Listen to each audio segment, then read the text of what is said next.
میوانێکی ترمان لایە بەڕێز سۆمای یاڕوڵڵاه زادە ئەڵڵا یارزادە ببورن. سۆما ئەڵڵا یارزادە هەڵسوڕاوی سیاسی سڵاو هاوڕێ ئاکۆ ئەم کاتە و باش. هاوڕێ سۆما سڵاو لێ بێم کاتت باش. هیوادارم سەرکوتسپاس بۆی کە لەم بەرنامە بەشدار بووی. سپاس بۆیەوە کە ئەم کاتتان بۆ منتان تەرخان کرد هاوڕێکیان. هاوڕێ سۆما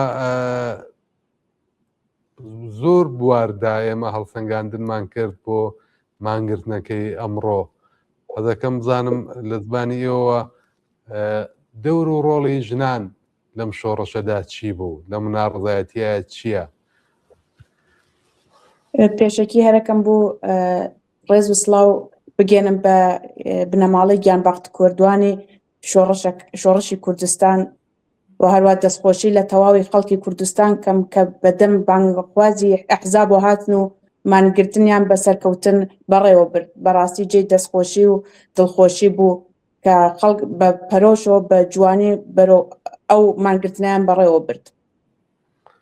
هەروە ئازانە لە کوردستانە هەمیشە ژنان پێشەنگ بوون لە شۆڕشە و نەخشێکی زۆر باشیان هەبووە و هەروە لەم مانگرتنەشە ژنانمان هەبوون کە لەم مانگرتنە بەشداریان کرد و ڕۆڵێکی سەرەکیان هەبوو.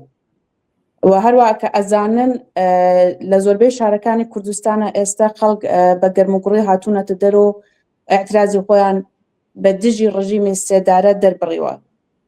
لەم ئەعترازاتە بینین کە ژنان لە پێشوەی ئەم شۆڕشەون و هەمیشە لەناو شەقام و کۆڵانەکانەوە بە گەرموگوڕیەوە هاتوونەتە دەرەوە و ئەعترازی خۆیان بە دژی ئەم سیستەمە خوێن خواری جنایەتکارە ڕاگەیاندووە.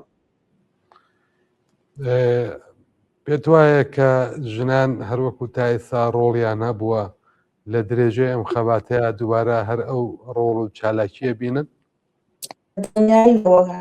ئەمڕۆ ژنان لەم مانگرتنە بەشدار بوون و هەروە لە ئەعترازانە کە بینن لە شارەکانی کوردستان و هەروە لە ئێران هاتوونەتە دەرەوە.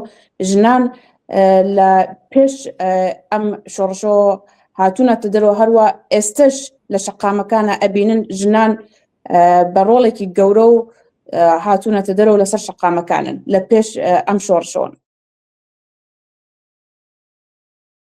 سۆما سپاس بۆی لەگەڵمان بووی. دواوتت ڕوو لە کۆمەڵانی خەڵک لە کوردستان بە تایبەت ئەو لاوانەی کە ئێستا لەسەر شەقامن چییە؟